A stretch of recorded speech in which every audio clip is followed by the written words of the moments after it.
पिछले एपिसोड में देखा कि युवाओं ने आइस इम्प्रेस, बिंग बेंग और ड्रैगन बटरफ्लाई अवतार के साथ मिलकर यान फेंग को हरा दिया, जिससे टैंक सेक्टर फाइनल में पहुंच गया। युवाओं और केतो सोल टूल कंपटीशन के फाइनल में गए थे। फिर अब हम चेनेन को देखते हैं। वो सबको सोल टूल फाइनलिस्ट टीम्स, ओदू चेम्बर अलायंस, ऑर्डिनरी अलायंस और शिशुई अलायंस के बारे में बताता है। ओदू अलायंस का प्रेसिडेंट एन लितू, ऑर्डिनरी अलायंस की लीडर शांगवान वेई आर और शिशुई अलायंस का होस्ट नांगोंग वान वहाँ आते हैं। सब लोग अपनी अपनी टीम के लिए चीयर करने लगते हैं। वान कहता है कि इस कंपटीशन में टॉप 3 अलायंस इकट्ठा हुए हैं, पर मुझे पूरा यकीन है कि हमारा अलायंस ये कंपटीशन जीत जाएगा। लीतू कहता है कि इस बार तुम काफी कॉन्फिडेंट लग रहे हो, पर मैं तुम्हें बता दूं कि हमारी अलायंस के soul tool master young generation के सबसे बेहतरीन सोल टूल मास्टर्स में से एक है। इसीलिए मैं चैंपियन टीम को 100 मिलियन गोल्ड कॉइन से इनाम के तौर पर देने वाला हूँ। ये बात सुनकर सब चौंक जाते हैं और ओदू अलायंस की तारीफ करने लगते हैं। वे यार कहती है कि हमारा ऑर्डिनरी अलायंस ओदू अलायंस जितना अभी नहीं है, पर फिर भी मैं इनाम के तौर पर चैंपियन टीम को एक ड्रैगन गर्ल दूंगी जिसके पास एशियन ड्रैगन ब्लड लाइन है। केतो युवाओं से ड्रैगन गर्ल के बारे में पूछता है। युवाओं कहता है कि मैंने सुना है कि ड्रैगन गर्ल हाफ ह्यूमन और हाफ ड्रैगन है। उसकी बॉडी में ड्रैगन ब्लड एसेंस है। अगर वो किसी सोल मास्टर को प्रैक्टिस करने में मदद करे तो उस सोल मास्टर की मार्शल सोल काफी तेजी से विकसित होगी। यहाँ तक कि सोल मास्टर को ड्रैगन ब्लड भी मिल सकता है, जिससे उसे अपनी 9th सोल रिंग एजो करने में काफी आसानी होगी। मैंने कभी नहीं सोचा था कि इस दुनिया में ड्रैगन गर्ल मौजूद होगी। ड्रैगन गर्ल के बारे में सुनकर युवाओं का टीम मेंबर टांग सी काफी खुश होता है। युवाओं सोचता है कि ओदो अलायंस को सन मून एम्पायर की मिलिट्री का सपोर्ट है। इसी तरह शिशुइज अलायंस को इम्पियल फैमिली का सपोर्ट है और ऑर्डिनरी अलायंस को मिंगदू सिटी से मदद मिल रही है, जिस वजह से 3 अलायंस के लिए ये कंपटीशन काफी जरूरी है, क्योंकि कंपटीशन को जीतने के बाद वो सन मून एम्पायर में रेयर मेटल्स की तस्करी कर सकेंगे। युवाओं को कुछ वक्त पहले की बात याद आती है। वान युवाओं और उसके साथियों से कहता है कि 4th और 5th एम्परर ने कहा है कि आज हमारी शिशुई अलायंस के लिए बहुत खास दिन है, इसीलिए तुम्हें कंपटीशन जीतना होगा। अगर तुम चैंपियनशिप जीत जाते हो तो शिशुई अलायंस की तरफ से तुम्हें 9 level fixed guided artillery share tool मिलेगा, जो सिर्फ सन मून एम्पायर की इम्पियल फैमिली के पास होता है। इसके अलावा कंपटीशन के चीफ जज ने भी चैंपियन टीम के लिए एक खास इनाम तैयार किया है। कंपटीशन के चीफ जज level 9 soul tool master starry sky tool हो। ये यूलिंग वहाँ आते हैं। युवाओं सोचता है कि टीचर जुआन ने मुझे कई बार मास्टर यूलिंग के बारे में बताया है कि वो बहुत ही ज्यादा टैलेंटेड और हाई लेवल सोल टूल बनाने में एक्सपर्ट है। यूलिंग top grade soul tool activate करता है, जिसे देखकर केतो और युवाओं हैरान हो जाते हैं। यूलिंग कहता है कि चैंपियन टीम को मेरी तरफ से 9 level top grade soul tool sun moon needle दिया जाएगा। जो कोई भी सन मून एम्पायर के रूल्स को तोड़ने की कोशिश करेगा उसे सन मून नीडल का प्रकोप झेलना पड़ेगा। यूलिंग को कुछ वक्त पहले की बात याद आती है। तियान रेन उसे कहता है कि सोल टूल कॉम्पिटिशन में टेंगवो नाम का सोल मास्टर है। उसका असली नाम युआओ है और वो टेंग सेक्ट के मेंबर है। वो बहुत ही ज्यादा टैलेंटेड है, पर वो हमारे एम्पायर का साथ नहीं देगा। इसलिए फाइनल खत्म होने से पहले तुम्हें उसे मारना होगा। सब याद करके यूलिंग बताता है कि सन मून नीडल 1600 मीटर आसमान में जाकर 30 किलोमीटर की रेंज में अटैक कर सकती है। अगर इसे यूज करने वाले की मार्शल सोल स्ट्रॉन्ग हो तो सन मून नीडल की मदद से डेडली स्ट्राइक भी की जा सकती है। मुझे उम्मीद है कि champion team sun moon needle की इज्जत बरकरार रखेगी। ये कहकर वो कंपटीशन शुरू कर देता है। शुरुआत में सारे प्लेयर्स को 3 घंटों में सोल आइलैंड टूल बनाने के लिए कहा जाता है। सारे प्लेयर्स तेजी से सोल टूल बनाने लगते हैं। दूसरी तरफ तियान रेन जूजी से कहता है कि तुम एक सोल टूल मास्टर हो, तुम्हें सोल टूल कंपटीशन पसंद होगा। अगर तुम चाहो तो कंपटीशन देखने के लिए जा सकती हो। जूजी कहती है कि मैं आपको छोड़कर कहीं नहीं जाना चाहती। इससे तियान रेन खुश हो जाता है। वो कहता है कि जब मैं तुम्हारे साथ अकेला रहता हूँ तो मुझे बहुत अच्छा महसूस होता है। मैं शांति से तुम्हारे साथ रात बिताना चाहता था, पर अफसोस की बात है कि कुछ बेवकूफ हमारे लिए परेशानी खड़ी करेंगे। एल्डर जुआन जी दूबूसी के साथ मिलकर सन मून एम्पायर पर अटैक करने लगते हैं, मगर ड्रैगन एम्परर डूलो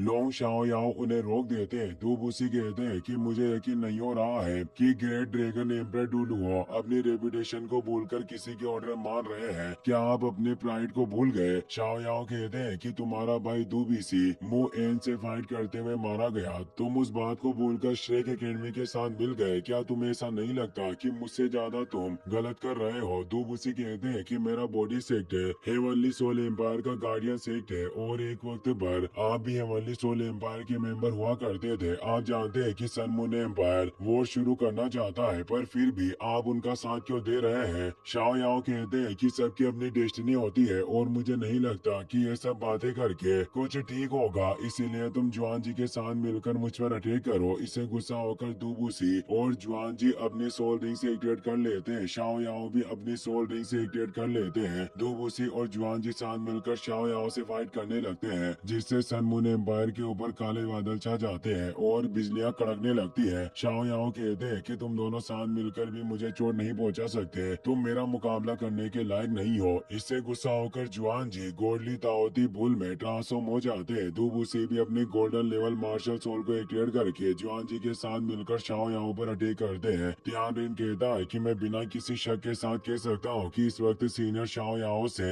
ज्यादा ताकतवर शख्स इस दुनिया में नहीं। वो एक साथ दो 98 लेवल के सुपर डूलो के अटैक के बावजूद भी कमजोर नहीं पड़े। वही सारे प्लेयर्स सोल टूल बनाने में लगे थे, जबकि युवाओं धीरे धीरे काम करता है। यूलिंग समझते हैं कि टेंग वू को देखकर ऐसा नहीं लग रहा कि वो टैलेंटेड सोल टूल मास्टर है, वो काफी धीरे काम कर रहा है। मुझे समझ नहीं आ रहा कि मैजिस्ट्री ने इसे टैलेंटेड कैसे समझ लिया। युवाओं सोचता है कि रॉयल पैलेस के ऊपर फाइट शुरू हो चुकी है, पर मैं कंपटीशन छोड़कर नहीं जा सकता। मुझे अपना स्पेशल क्लोन बनाकर अपने साथियों के पास भेजना होगा ताकि हम अपना बाकी काम कर सके। ये सोचकर युवाओं अपने स्पेशल क्लोन को वुतोंग और बाकी साथियों के पास भेज देता है। क्लोन को देखकर वांग क्यू चौंक जाती है। तियांग मेन कहता है कि मेंटल पावर को कंडेंस करके स्पेशल क्लोन में तब्दील करना ही मेरी काबिलियत है। क्लोन कहता है कि ये सिर्फ मेरा स्पेशल क्लोन है, जिस वजह से मेरे पास फाइट करने की कोई पावर नहीं है, इसीलिए तुम लोगों को सब चीजें संभालनी होगी। ये कहकर वो अपने साथियों को लेकर आगे बढ़ जाता है। वो सोचता है कि आसमान में 2 लेवल 98 सुपर डूलो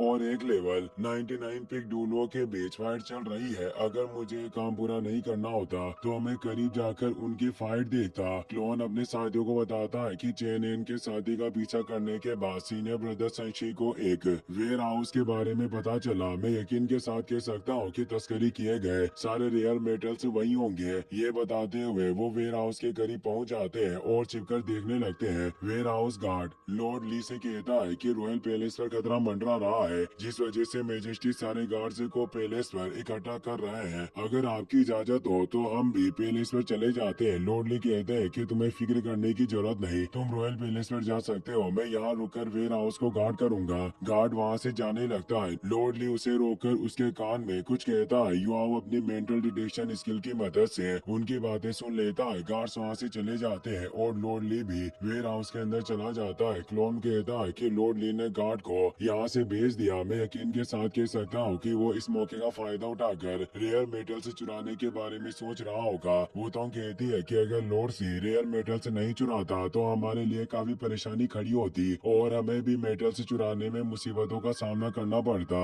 मैं खुश हूँ कि लॉर्ड सी की वजह से हमारा काम आसान हो गया, पर अब हमें उसे अपने रास्ते से हटाना होगा। क्लोन वांग क्यू से लॉर्ड सी को मारने के लिए कहता है। लॉर्ड सी मेटल से चुराने के लिए जा रहा था। वो कहता है कि मैं मेटल से चुरा कर कहीं छिपा दूंगा और खुद को घायल कर दूंगा। जब मेजेस्टी मुझसे पूछताछ करेंगे तो मैं कह दूंगा कि रॉयल पैलेस के अटैक का फायदा उठाकर दुश्मनों ने मुझे घायल करके मेटल से चुरा लिए। इससे किसी को मेरे ऊपर शक नहीं होगा और मुझे मेटल्स भी मिल जाएंगे। तभी वांग क्यू लॉर्ड सी की बॉडी में गोल्डन स्फीयर घुसाकर उसे मार देती है। क्लोन जू चेन और नाना से कहता है कि तुम दोनों यहाँ रुककर नजर रखो, अगर कोई भी यहाँ आए तो मैसेज देकर तुरंत यहाँ से निकल जाना, तुम्हें हमारा इंतजार करने की जरूरत नहीं। ये कहकर वो लॉर्ड सी के हाथ से वेयर हाउस की चाबी ले लेता है और अपने बाकी साथियों को लेकर अंदर चला जाता है, मगर वहाँ उन्हें रेयर मेटल से नहीं मिलते, जिससे क्लोन और बाकी सब हैरान हो जाते हैं। वांग क्यू कहती है कि रेयर मेटल से बहुत ही खास है और वो लोग उनकी तस्करी कर रहे हैं, तो मैं यकीन के साथ कह सकती हूँ कि उन्होंने मेटल्स को छिपाने के लिए कोई मैकेनिज्म बनाया होगा। क्लोन अपनी मेंटल डिटेक्शन स्किल की मदद से